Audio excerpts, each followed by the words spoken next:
ভারত এখন ইন্টারন্যাশনালি একটা global important player, ঠিক, এবং ভারত মহাশক্তিধর একটা রাষ্ট্র।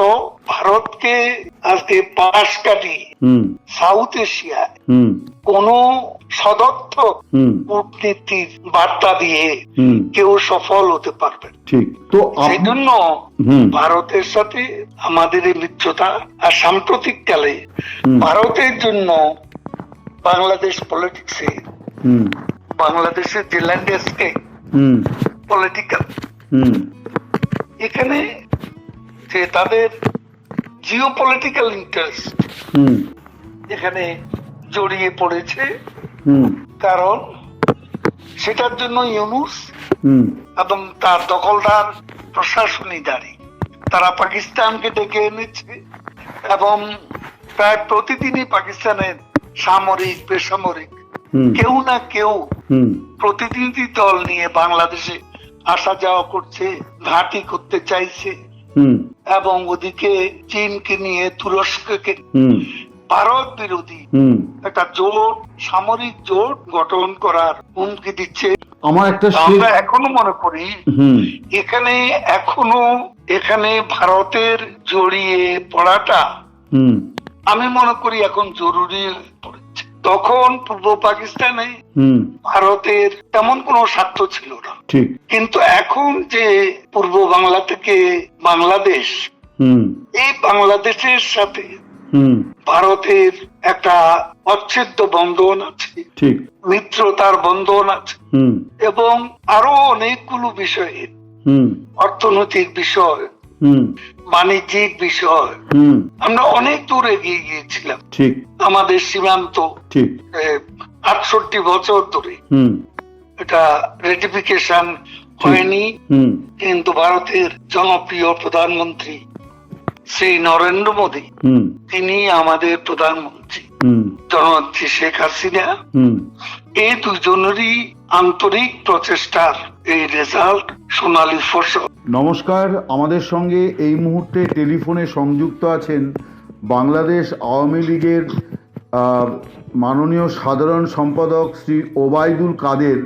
জনাব ওবায়দুল কাদের বাংলাদেশের একজন অত্যন্ত নামজাদা রাজনৈতিক ব্যক্তিত্ব। তিনি 3 বার আওয়ামী লীগের মতো একটি বৃহত্তম দলের সাধারণ সম্পাদকের দায়িত্ব পালন করছেন। একটা বিষয় আমি একটু জানতে চাইছি যে এত বড় একটা রাজনৈতিক কাণ্ড বাংলাদেশে ঘটতে যাচ্ছে যে স্বাধীনতার প্রধান সংগঠক কাণ্ডারি দল, তাদের নির্বাচনে অংশ নিতে দেওয়া হচ্ছে না। বেশ কিছু প্রতিষ্ঠান যারা মানবাধিকার এবং সিভিল রাইটস নিয়ে কাজ করে, তারা জমানা নির্বিশেষেই এগুলোর প্রতিবাদ করে।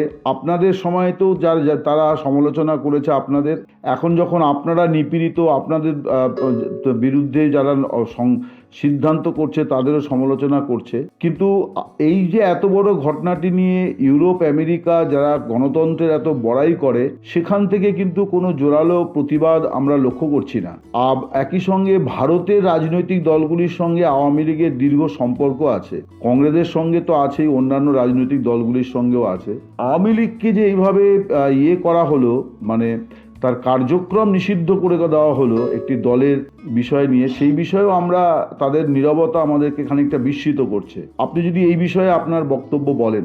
এখন দেখুন, এ ব্যাপারে অবশ্যই বিশ্বের democratic watch, human rights organisation, তারপরে কমনওয়েলথ, ইভেন জাতিসংঘেরও কোন কোন অর্গান, এ ব্যাপারে তারা তাদের যে অপিনিয়ন বাংলাদেশের বর্তমান অবস্থায়, তারা কেউই বাংলাদেশের বর্তমান অবস্থাকে যে একটা গণতান্ত্রিক সুষ্ঠু হওয়ার, নির্বাচন হওয়ার মতো পরিবেশ পরিস্থিতি আছে এমনটা অনেকেই মনে করছেন না।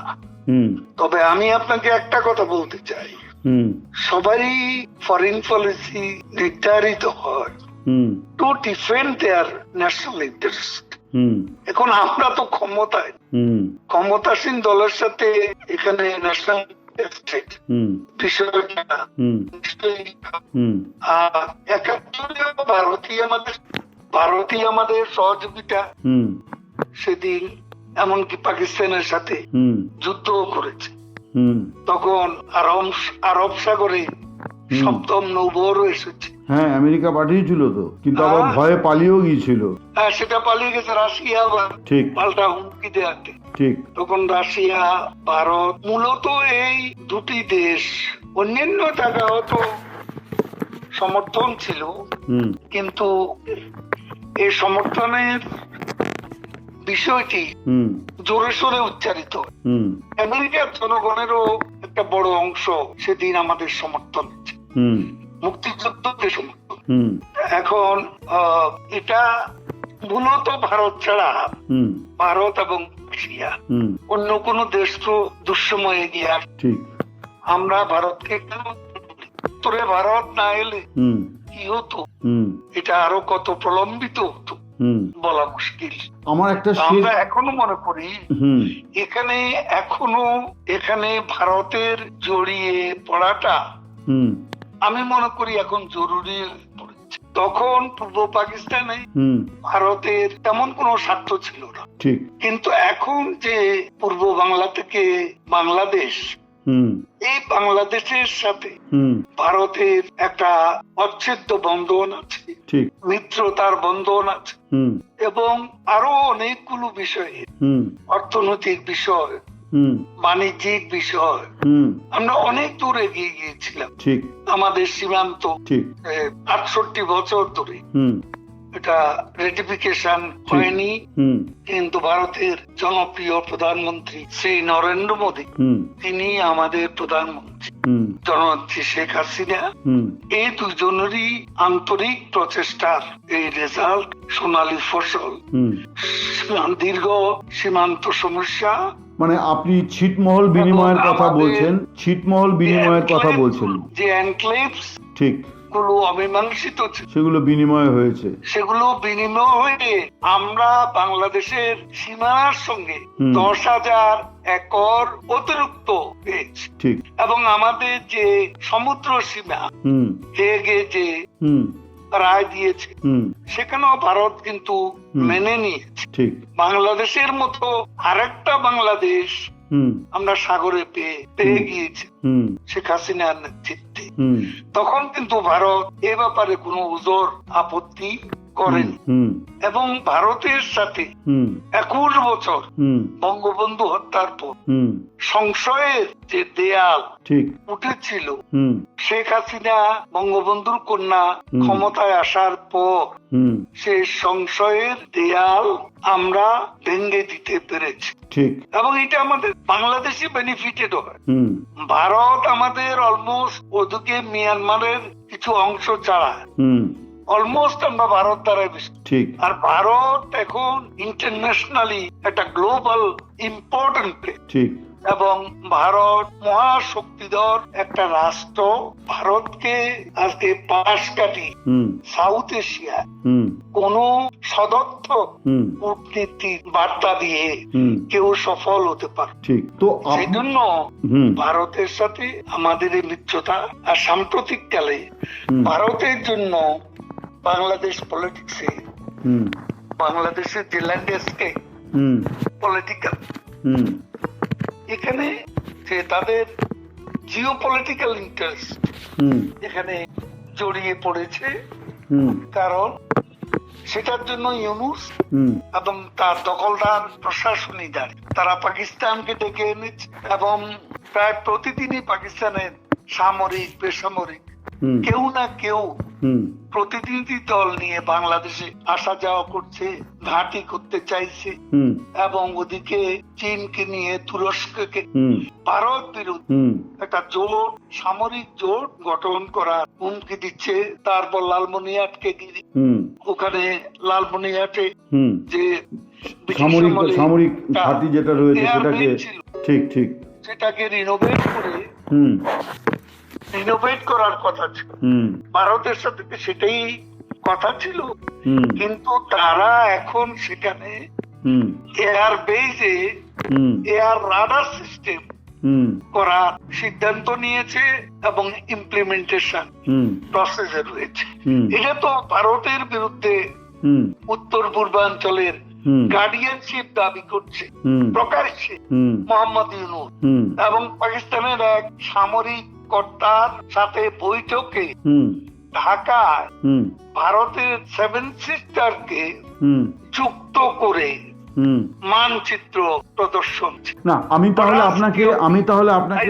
আমি আপনার কথাটা বুঝতে পেরেছি। তার মানে আপনি বলতে চাইছেন যে বাংলাদেশের যে চলমান রাজনীতি এবং সেখানে যে অন্তর্বর্তী সরকারকে কেন্দ্র করে যে রাজনৈতিক দলগুলি এই সরকারকে মানে এই সরকারের অন্তরাত্মা হিসেবে কাজ করছে, তারা যে পরিস্থিতির দিকে বাংলাদেশকে নিয়ে যাচ্ছে সেটা ভারতের জন্যে অনেক ভয়ঙ্কর হবে।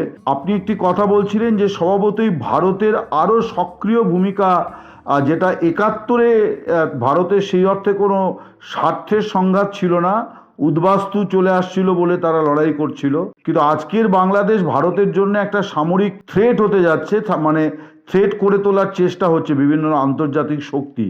স্বভাবতই আপনি বলতে চাইছেন যে ভারত সরকারেরও আরও বেশি সক্রিয় এই বাংলাদেশের পরিস্থিতি মোকাবিলায়। তো আপনার কি মনে হয় যে এই নির্বাচনটা যদি হয়ে যায়? আমার ধারণা আমি সেরকম কোনো আহ্বান করব, কারণ এই পরিস্থিতিটা ভারতের বিজ্ঞ প্রাজ্ঞ কর্তৃপক্ষ বিষয়টি ক্লোজলি মনিটর করছে এবং তাদের পর্যবেক্ষণে, একেবারে প্রত্যক্ষ পর্যবেক্ষণে বাংলাদেশ পরিস্থিতি রয়েছে। কাজে এ ব্যাপারে ভারতের কি করণীয় সেটা ভারতই ঠিক করবে। এখানে আমাদের কিছু বলার নেই। আমরা শুধু এটুকু বলছি, সামনে যত দিন যাবে, নির্বাচন হোক আর না হোক, যে জঙ্গিবাদ 5ই আগস্ট প্রধানমন্ত্রী শেখ হাসিনাকে ক্ষমতাচ্যুত করেছে, সেই জঙ্গি গোষ্ঠীর জন্য তাদের আরো সংগঠিত হওয়ার জন্য পাকিস্তানের লস্করে তৈয়বা, জৈশ মোহাম্মদ, এদের যে জঙ্গি গোষ্ঠীগুলো বাংলাদেশে কাজ করছে সেটা ভারতের নলেজে, এবং এই সমুদয় অশুভ সাম্প্রদায়িক গোষ্ঠীর হাতে 71-এ অনেক রক্তের বিনিময়ে বাংলাদেশ স্বাধীন হয়েছে বঙ্গবন্ধুর নেতৃত্বে, ভারতের সহায়তা। সেই বাংলাদেশে সহিংসতার আগুন যখন জ্বলবে, তার আঁচ থেকে ভারত তো রেহাই পাবে না, সেটা ভারত ভালো করেই জানে। মিস্টার কাদের, আপনাকে অনেক অনেক ধন্যবাদ এবং কৃতজ্ঞতা। আপনি আমাদের অনেকটা সময় দিয়েছেন এবং আপনি খুব স্পষ্ট করে আপনার দলের এবং আপনার মানে রাজনীতি আপনি যেভাবে ব্যাখ্যা করলেন, আপনাকে অনেক অনেক ধন্যবাদ জানাই, কৃতজ্ঞতা জানাই। আপনাকেও ধন্যবাদ। নমস্কার, ভালো থাকবেন, বাংলাদেশের মঙ্গল হোক।